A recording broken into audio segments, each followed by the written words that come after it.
Haunting Adeline season 2 part 4 chapter 4 the diamond. আমি তোমাকে বাঁচাতে পারি। কিছু একটা আমাকে নাড়া দেয়, সাথে সাথে নতুন করে ব্যথার ঢেউ আমার চেতনায় বর্ষার মতো বিঁধে যায়। জাগো, আমি তোমাকে বাঁচাতে পারি। কণ্ঠস্বরটি আমার মস্তিষ্কে ঘূর্ণায়মান ঘন কুয়াশার মধ্যে প্রবেশ করে। চারপাশে অন্ধকার, মনে হচ্ছে আমি তারাহীন এক গ্যালাক্সিতে ভাসছি।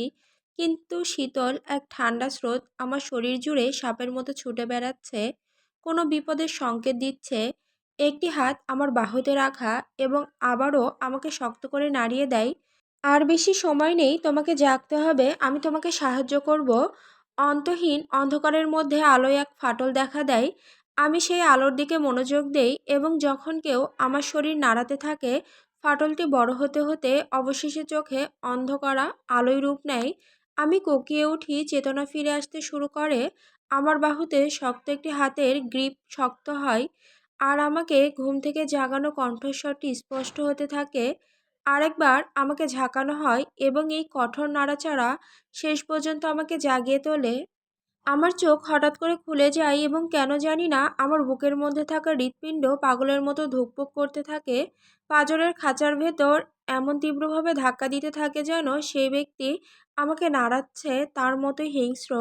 একটি বুড়ো কুঁচকে যাওয়া মুখ এবং ম্লান নীল চোখ আমার সামনে আসে। মাত্র কয়েক ইঞ্চি দূরে আমি পিছিয়ে যাই, আতঙ্ক এবং বিভ্রান্তি নিয়ে তার দিকে তাকাই। কি হচ্ছে, আমি কেঁপে কেঁপে বলি। কয়েক সেকেন্ডের মধ্যেই বাস্তবতা হুড়মুড়িয়ে নেমে আসে এবং আমি মনে করি, কেন আমি এখানে আছি, কার সাথে আছি। আমি গাড়ি দুর্ঘটনায় পড়েছিলাম, রাস্তা থেকে ছিটকে গিয়েছিলাম, তারপর আমাকে অপহরণ করা হয় এবং এমন এক ডাক্তারের কাছে আনা হয়েছিল যে স্পষ্টতই অবৈধভাবে প্র্যাকটিস করে, ডক্টর গ্যারিসন, যিনি এখন আমার মুখের সামনে তীব্র দৃষ্টিতে আমার দিকে তাকিয়ে আছেন। আমি তোমাকে সাহায্য করব, ওঠো দয়া করে। যে হিমশীতল ঠান্ডা কুয়াশার মধ্যে ঢুকে গিয়েছিল তা আরও তীব্র হয় যখন সে আমার হাত ধরে আমাকে টেনে তোলে। আমি কোঁকিয়ে উঠি। শরীরের ব্যথাগুলো আরও তীক্ষ্ণ হয়ে উঠেছে, মনে হচ্ছে গরম লোহার শলাকা আমার সমস্ত স্নায়ুর মধ্যে ঢুকিয়ে দেওয়া হচ্ছে। আমি জানি ব্যথা করছে, সুইট হার্ট, কিন্তু আমাদের তাড়াতাড়ি করতে হবে রিও আসার আগেই। সে আবার আলতো করে আমাকে টেনে তোলে। তখনই আমি লক্ষ্য করি আমার বাহু থেকে আইভি খুলে ফেলা হয়েছে। আমি বিরোধিতা করি, সময় নষ্ট করার জন্য বলি, কতক্ষণ ধরে আমি অজ্ঞান ছিলাম?" "মোটামুটি 1 রাত, সুইটহার্ট। এখন ওঠো দয়া করে।" আমাকে আর কোনো সুযোগ না দিয়ে সে আমাকে তুলে ধরে, দ্রুত এগিয়ে নিতে নিতে যত্নের সাথে আমাকে সামলানোর চেষ্টা করে। আমরা কোথায় যাচ্ছি? আমি প্রায় আতঙ্কিত হয়ে পড়ি এবং বিভ্রান্তি আমার চিন্তাগুলো গুলিয়ে দেয়। সবচেয়ে বড় কথা, আমি বুঝতে পারছি না যে কেন আমাকে সাহায্য করছে। সে কি এই ষড়যন্ত্রের সাথেও যুক্ত নয়? ঠিক তখন সে আমার দিকে পাগলাটে হাসি দিয়ে তাকায়। "আমি তোমাকে নিরাপদ কোনো জায়গায় নিয়ে যাচ্ছি, কেউ তোমাকে খুঁজে পাবে না, আমি কথা দিচ্ছি।"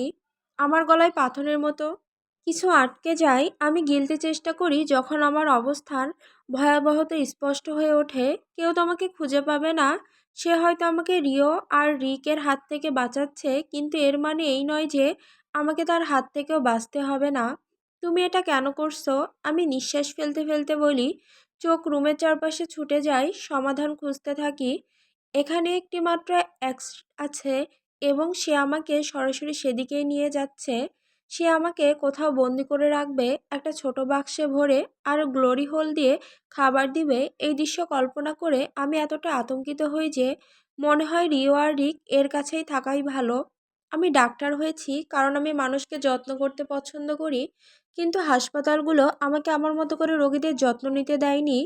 আমার হৃদয় ধক করে ওঠে এবং সে লাজুক ছোট বাচ্চার মতো আমার দিকে তাকায়, যেন সবচেয়ে সুন্দর মেয়েটিকে তার ক্রাশের কথা স্বীকার করছে। তার ঠান্ডা মসৃণ হাত আমার হাতে চলে আসে, ধরে রাখে যেন হাঁটু গেড়ে বসে আমাকে বিয়ের প্রস্তাব দেবে। "আমি তোমার যত্ন নিতে চাই, সুইটি।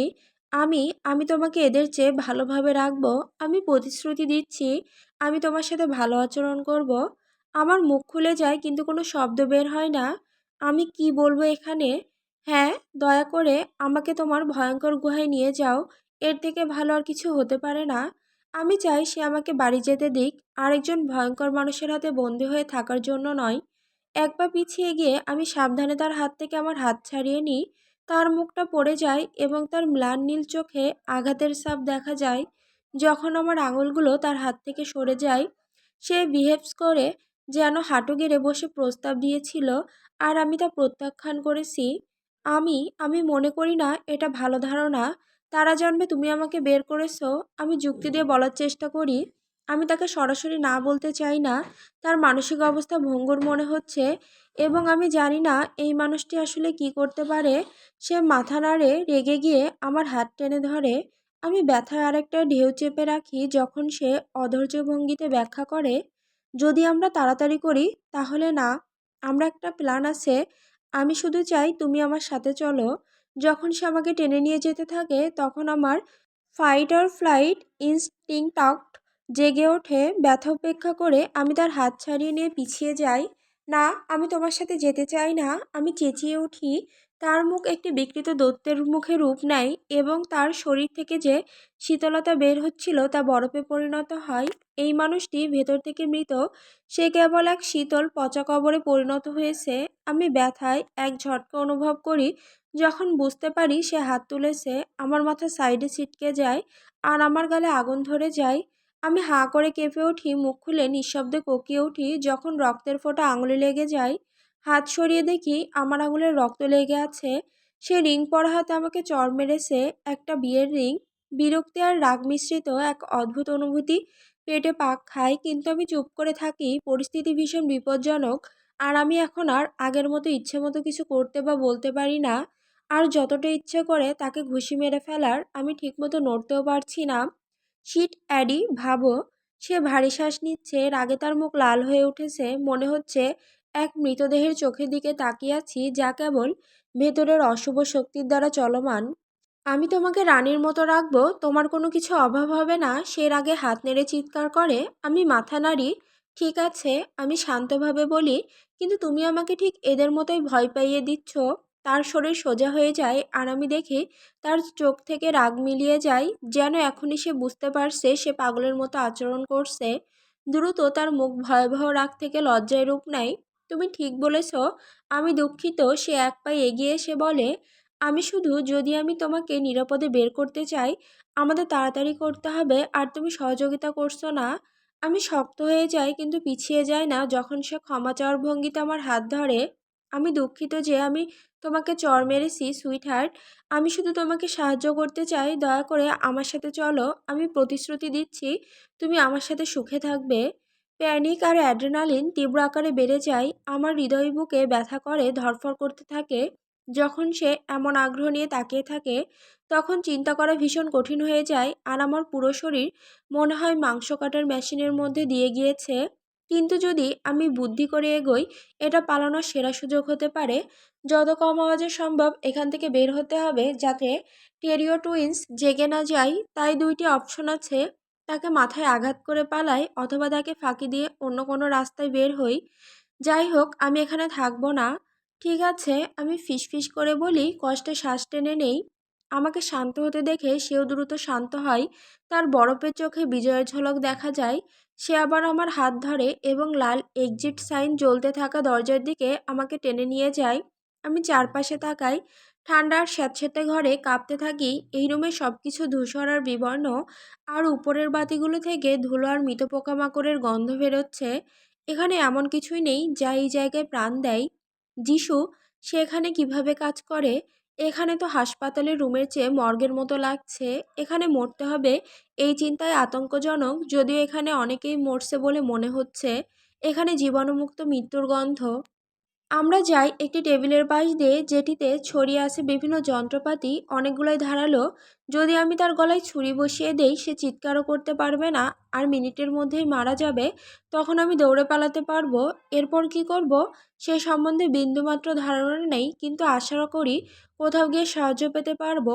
এক ঝলকে তাকিয়ে দেখি তার দৃষ্টি সামনের দিকে, নিজের উদ্দেশ্যে আমাকে নিয়ে যাওয়ার ধীরতায় পূর্ণ। আমি ধাতব টেবিল থেকে দ্রুত একটি স্ক্যালপেল তুলে নেই, কিন্তু সেই শব্দ পেয়ে ঘুরে দাঁড়ায় ঠিক তখনই যখন আমি তার গলায় ছুরি বসাতে যাচ্ছি, ফলে তার ঘাড়ে কেটে যায়। রক্ত ছিটকে এসে আমার মুখে পড়ে। আমি চোখে যাতে না লাগে সেই চেষ্টায় মুখ ঘুরিয়ে নেই, সে বিকট চিৎকার করে ওঠে, তারপর ঘুরে দাঁড়িয়ে আরেকবার আমাকে থাপ্পড় মেরে ফেলে দেয়। শক্ত মেঝেতে আছড়ে পড়ি। আমি বেহায়ের মতো পড়ে যাই, পেছনের হাড়ে আঘাত লাগে, আমি কোঁকিয়ে উঠি।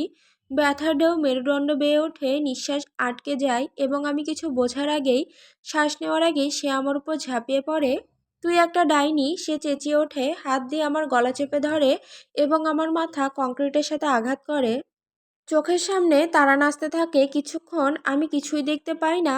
মনে হয় যেন মাথার পেছন দিক ফেটে গেছে, কিন্তু গলায় চেপে ধরা হাতগুলো আমাকে যন্ত্রণার অতল থেকে টেনে তোলে। একটা তীব্র আতঙ্ক শরীরের রক্তে বিষের মতো ছড়িয়ে পড়ে। আমি তার হাত আঁচড়াতে থাকি, রক্তাক্ত আঁচড় ফেলে দেই, কিন্তু তাতে তার কিছু যায় আসে না। ডক্টর গ্যারিসনের মুখ পিওরেজে বিকৃত হয়ে আছে, তার চোখের মণি বিস্তৃত হয়ে প্রায় কালো হয়ে গেছে, হলদেটে বেঁকা দাঁতগুলো বের হয়ে আছে। আমি ছটফট করি, লড়াই করি, কিন্তু তার হাতের চাপ কমে না। তখনই আমার চোখের সামনে জীবনের সিনেমার মতো ছবি ভেসে ওঠে।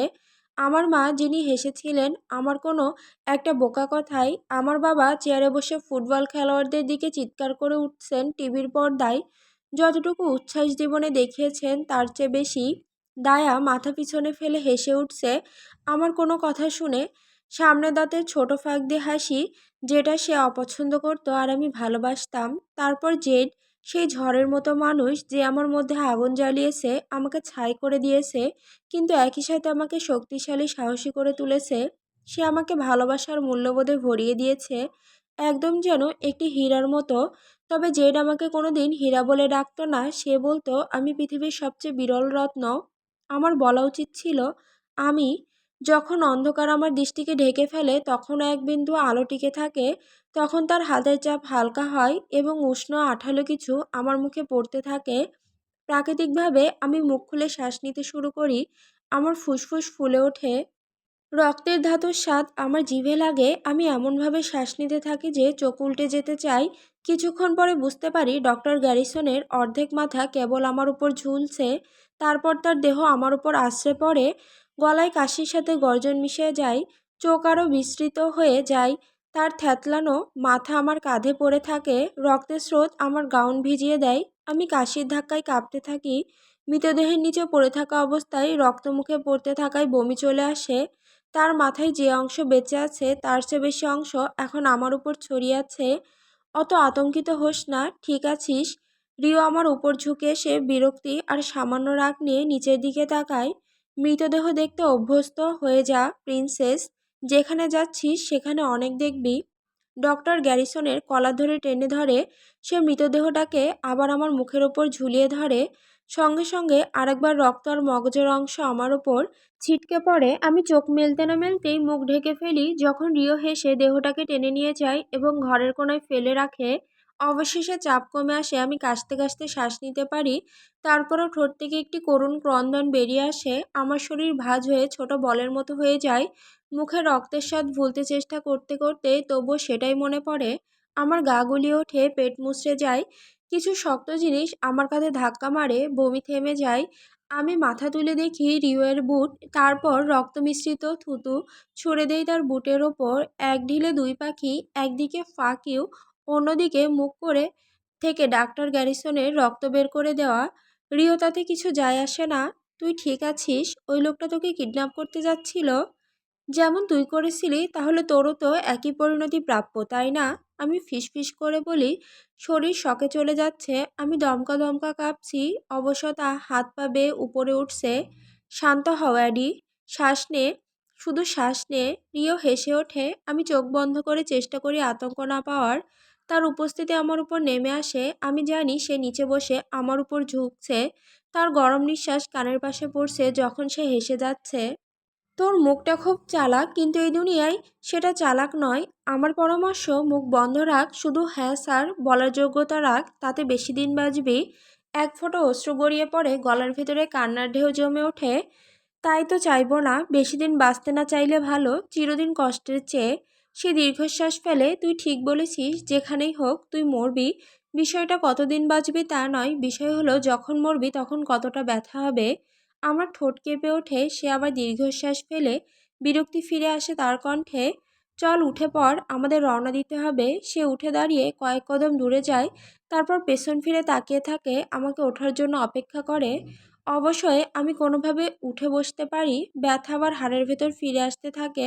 আমি অন্তত একটা শাওয়ার নিতে পারি। আমি ফিসফিস করে বলি। রিয়তার চোখ আমার রক্তে ভিজে থাকা শরীরের ওপর বোলায়, তারপর হেসে বলে, নিশ্চয়ই প্রিন্সেস, শাওয়ার নিতে পারিস, তবে তোর পিঠের সেলাই ভিজতে দেওয়া যাবে না। তাই মনে হচ্ছে আমার সাহায্য প্রয়োজন হবে। শিট! কারো চোখ আমার পিছন দিকে তাকিয়ে থাকা সহ্য করা অনেক সহজ, কারো মৃতদেহের নাড়িভুড়ির মধ্যে ডুবে থাকার চেয়ে। আমি পিঠ ফিরিয়ে দাঁড়িয়েছিলাম যখন রক্তের ধারা গড়িয়ে আমার ত্বক থেকে নেমে যাচ্ছিল। ড্রেনের দিকে হাড়ের টুকরো আর খণ্ড খণ্ড মাংস ভেসে যেতে দেখে আমার প্রায় বমি চলে আসছিল। আমি যতটা পারি পানির বাইরে থেকে পরিষ্কার হওয়ার চেষ্টা করছিলাম। নতুন কাপড় আর সাবান দিয়ে নিজেকে মুছছিলাম। রিও আমাকে বলে দিচ্ছিল পিঠের কোন জায়গাগুলোতে পানি না লাগাতে, কিন্তু সে আমাকে স্পর্শ করছিল না। আর তার জন্য আমি উপরওয়ালার কাছে কৃতজ্ঞ ছিলাম। সবচেয়ে কঠিন ছিল চুল ধুয়ে নেওয়া, ঝুঁকে না পড়ে, যাতে তাকে আমার মানিমেকার দেখাতে না হয়, যেমনটা সে বলে থাকতো। চলচ্চিত্রের মতো একটা অসভ্য। শাওয়ারটা একটা ছোট্ট অ্যাপার্টমেন্টে ছিল, যেটা এই বিল্ডিংয়ের উপরতলায় নিচের অস্থায়ী হাসপাতালের রুমের চেয়ে কিছুটা ভালো, কিন্তু তাও নিউ ইয়র্কের সস্তা অ্যাপার্টমেন্টের চেয়ে বেশি কিছু নয়। সম্ভবত ডক্টর গ্যারিসন এখানে থাকতো যখন মানব পাচারকারীরা ধরে আনা মানুষের ওপরে অপারেশন করতো না। তার আঙুলে একটা বিয়ের আংটি ছিল, কিন্তু কোনো মহিলার অস্তিত্বের কোনো প্রমাণ সেখানে ছিল না। হে ঈশ্বর, আশা করি কোনো মেয়েকে কোথাও শিকল দিয়ে বেঁধে রাখেনি সে। এখন আমি আবার একটা ভ্যানের পেছনের সিটে বসে আছি, মাথার ওপর কালো কাপড় দিয়ে ঢাকা, ভিজে আর পুরনো ইঞ্জিনের মতো কাঁপতে কাঁপতে শিরশির করছি। হারামজাদাটা আমাকে বলে দেয়নি যে কোনো পরিষ্কার তোয়ালে নেই, আর আমাকে হাসপাতালে ব্যবহৃত গাউন দিয়ে শরীর মুছতে দেখে মজা নিচ্ছিল। আরও মজা পেয়েছিল যখন আমি সেটা দিয়ে চুল মুছতে গিয়েছিলাম। সে আমাকে গাউন পরতে দেয়নি, বলেছিল আমার চুল নাকি গাউন দিয়ে ঢাকার মতো নয়। কিন্তু আমি জানি সে আসলে শুধু মজা নিচ্ছিল। আমার দাঁতের আঘাতের ক্লিক ক্লিক শব্দ গিলে ফেলছে স্পিকারে বেজে চলা হার্ড রক মিউজিক। আমার ঘন চুল এখনও ভিজে, আর হিটার এত কম যে আমাকে গরম রাখতে পারছে না। যদি শরীর এভাবে মোচড়াতে আর শূন্যে লাফাতে না থাকতো, তাহলে মনে হতো আমি কোনো অ্যাক্সেসরিজের মধ্যে আছি। আসলে মনে হচ্ছে তাই আছি। সমস্ত শরীর অসহ্য ব্যথায় জর্জরিত, আর প্রতিবার কাঁপলে সেই ব্যথা আরও বেড়ে যাচ্ছে। জীবনে কখনো এত নরক যন্ত্রণা সহ্য করতে হয়নি। চিন্তা করিস না ডায়মন্ড, আমরা তোর নতুন বাড়ির কাছাকাছি চলে এসেছি। রিক কোমল স্বরে বলে ওঠে, যার শব্দ আমার ছিন্ন ভিন্ন স্নায়ুর উপর দিয়ে কেটে যায়। ফ্রান্সেসকা তোকে খুব পছন্দ করবে। তার ভয় জাগানো কণ্ঠস্বর আমার শরীরটাকে আরও শক্ত করে ফেলে। যেভাবে সে বলল, তাতে মনে হচ্ছে কোনো পুরুষের চেয়ে ওই মহিলার কাছ থেকে বেশি ভয় পাওয়ার মতো কিছু আছে। কে কে সে? সে কিছুক্ষণ চুপ করে থাকে, তবে উত্তর দেয়, রিক না রিও। যে একজন মানুষ যাকে তোর সবচেয়ে বেশি প্রভাবিত করা দরকার। রিও গম্ভীর স্বরে বলে, কেন? কারণ সে ঠিক করে দেবে তোর জীবন কতটা নরক হবে যতদিন পর্যন্ত তোকে বিক্রি করা না হয়। আমার মাথা নেমে আসে, আমি চোখ বন্ধ করে নিই। মাত্র 6 দিন হয়েছে, আর তাতেই মনে হচ্ছে আমি হেরে গেছি। এত অল্প সময়ে আমি ভেঙে পড়েছি। আমি গভীর শ্বাস নেই, তারপর ধীরে ধীরে ছেড়ে দেই। আমি হার মানব না। আমার শরীরের প্রতিটি কণায় কণায় আমি জানি জেড আমাকে খুঁজে বের করার জন্য সব কিছু করবে, কিন্তু আমি বসে বসে তার জন্য অপেক্ষা করব না। যদি পারি আমি ওর অর্ধেক পথ এগিয়ে যাব। তাহলে যদি ফ্রান্সেসকাকে খুশি করাই আমার বাঁচার উপায় হয়, আমি তাই করব।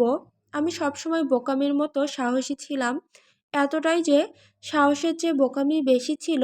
এখন থামব না। ডায়েরি, লাইলা।